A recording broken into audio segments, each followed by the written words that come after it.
Welcome back to Game Room Theater, guys. Now watch this cool thing open up. This is my UST projector from AWOL. This is the LTV 3500 Pro, an ultra short throw. And guys, this time I'm reviewing something that is truly spectacular. And this is the Valerion Vision Master Pro 2.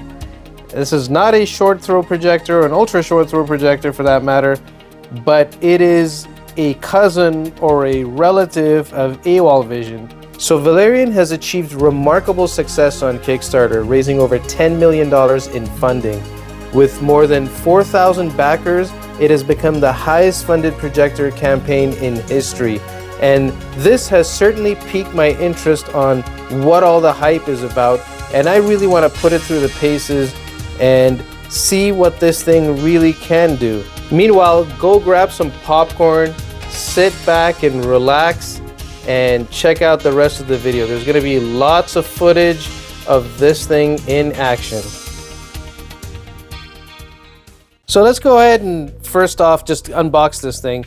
As you guys can see, the packaging is pretty sleek and kind of premium feel, and you can just feel that it's quality.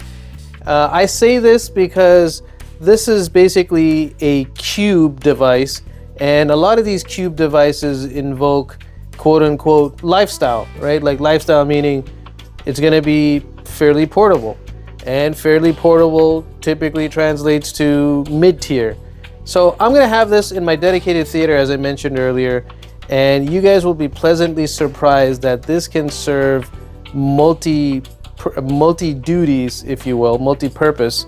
And anyway, here's the packaging, and the box itself, as you can see, it's designed to be fairly mobile and to protect the unit if you decide to move around with it. By the way, more on the remote later, but I was glad to see that it is actually backlit. And then also, as part of the packaging, you get the power adapter, of course. So there's not much else in the box itself, besides the manual, warranty card, that kind of stuff. And in terms of inputs, let me start off first by saying that this has got Google TV built in, not Android TV. And it's got a Cortex A73 CPU. So you'll see later as I'm navigating through the menus, it is buttery smooth and very, very fast. Now continuing on with inputs, you get SPDIF and you get 3.5mm jack for headphones. You get an Ethernet port.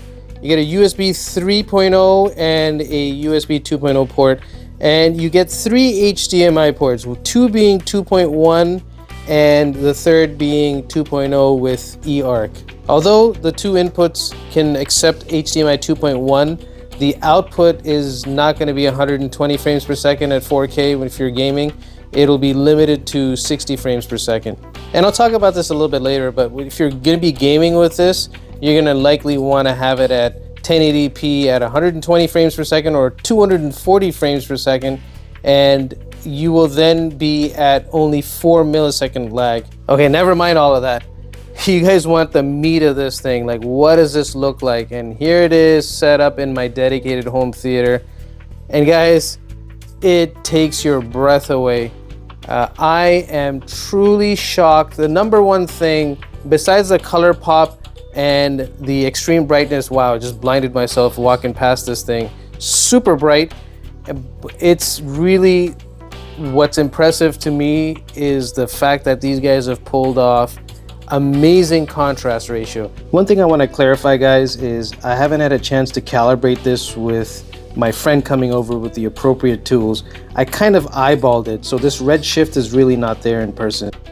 Now, I've had this for some time, but I've been waiting far too long for this friend to come over, because then it would be a fair fight to do a comparison with the BenQ W5800 that I have here. But you're gonna have to trust me on what I see with the naked eye. I want to keep playing some things in the background. Guys, it's highly subjective at this point. You're watching this, it's my usual disclaimer, you're watching this on YouTube, perhaps on your phone. There's so many variables introduced to judge video quality. I mean, what camera am I using? And what resolution you're watching it. You know, YouTube will highly compress it as well. And also I want to call out that I did tune the camera to basically what the naked eye was seeing, but I couldn't tune out this little red shift. I mean, I couldn't see that in person. As for the screen, it's been consistent for the last 4 years. This is a acoustically transparent 110-inch screen, and I'm sitting slightly to the side, under 9 feet from the screen, filming this. By the way, I do want to mention this is running the AI SoC MT9618 chipset. It's indeed very speedy and snappy. We've got 4 gigs of RAM and 128 gigs of storage. So, you know, it's packing a lot of power, and you'll see as I'm navigating the menus and all, it is very quick. So guys, enjoy the visuals in the background while I talk about some of the performance and the claims from the manufacturer. So the Vision Master Pro 2, it's claimed that you can project this on up to 300 inches. You can project any projector up to 300 inches. But what kind of image are you going to expect? I mean, with 3000 lumens, it is going to fill it up pretty nicely. Just ensure that you have a light controlled environment to do it. Now, this point I really want to emphasize. So guys, I've had a bunch of different projectors, as I've mentioned earlier, in my theater room in the last 10 years. I want to say north of 20 for sure. And from native 4K resolution projectors to many pixel shifters to native 1080p projectors as well. I am not exaggerating or embellishing this in any way, but somehow this happens to be the sharpest projector that I've ever had in the theater room. And I know it's a big claim to make. I've got, you know, like I said, I've had JVCs that are native 4K in here. And I don't know if it's just the software, even though I've turned off extra sharpening and all of that, because I like to avoid introducing artifacts and making things overly sharp, using software versus the native hardware. And I'm really blown away, guys. There's no other way to say it. You know, it's not gonna translate well in this video, and I'm not gonna bother getting into any more detail on it, simply because I'm shooting this in 1080p, and again, YouTube compression not gonna make a difference, but sharpest ever. So once again, for that clarity, I'm still gonna dwell on this, guys, apologies. For example, my JVC with very high-end glass also costs about 4 or 5 times more than this projector. This projector also has a glass lens, and that is likely why it remains this sharp. So let's talk about this 15,000 to 1 contrast ratio. That high of a spec is achieved by something that Valerion calls enhanced black level technology. I'll be perfectly honest with you, I don't know how that works.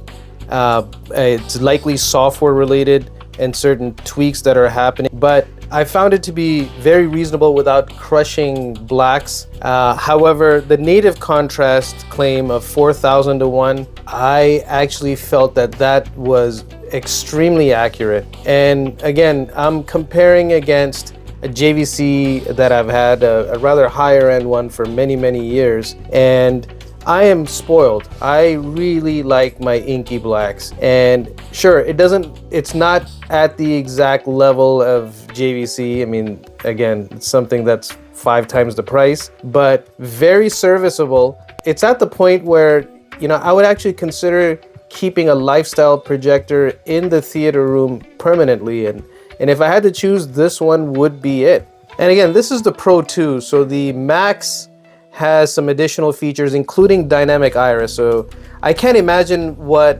contrast will really look like there, coupled with that as well. And then plus on top of that, the Max has a vertical lens shift, something that I do need if I really do want to consider having this projector in my theater room. And that's simply because the projector that I've got, the space that I've got now, sits in a little nook in the back, and rather high, so I do want to angle it without using keystone and those sorts of gimmicks.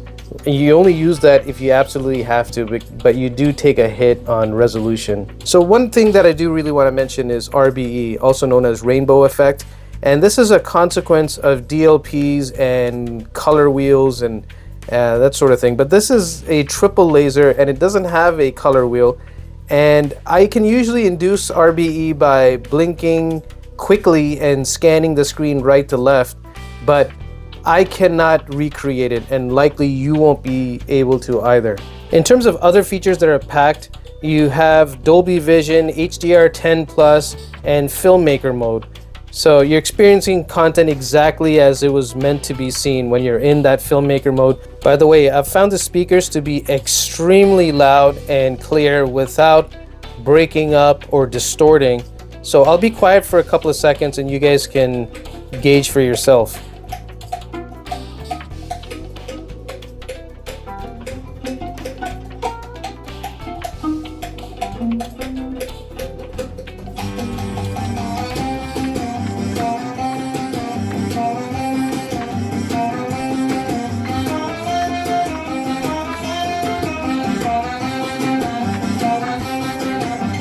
And again, as you can see, gaming looks absolutely fantastic on this, and very low input lag considering this is a projector. I mean, 4 milliseconds at 1080p at 240 frames per second.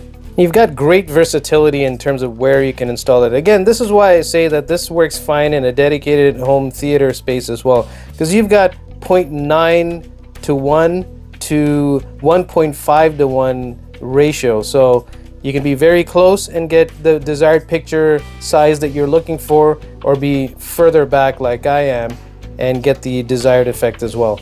And guys, in terms of the menu as well, that reoccurring theme that I keep talking about, dedicated home theater space, I keep saying this because the options to tweak the picture are really geared towards the higher end scene. I mean, you can use the simplified menus as well. And if you're going to be using this in a lifestyle, quote unquote lifestyle environment in your family room, living room, or on the move. But in a dedicated theater, some of us desire a lot more points of calibration. An interesting addition here is super resolution using AI. And guys, like most things, I don't like too many things to over sharpen. It's something that you can use where you're watching sports and you want to do some enhancements, but for movies, I suggest that remain off. And here's what I mean about the extreme tunability. For example, the color tuner. And as expected, for most of these modern projectors, you're going to have auto keystone correction, auto screen adjustments, and of course, autofocus as well. Okay guys, I want to share some final thoughts with you on what I think of this projector. I've had so many, as I've mentioned before. Look at this. I'm now distracted again because of the image quality that this throws up. Amongst the many projectors that I've had, this is definitely one of the best, lifestyle or not, and highly versatile. The clarity, the colors, and especially the contrast, not to mention the brightness. This is definitely a projector that I would highly recommend that you consider. Anyway guys, I hope you enjoyed this review. There's a lot more to come. So guys, I hope you consider subscribing and hit the bell icon so you'll be notified when my next video drops. Thanks again guys.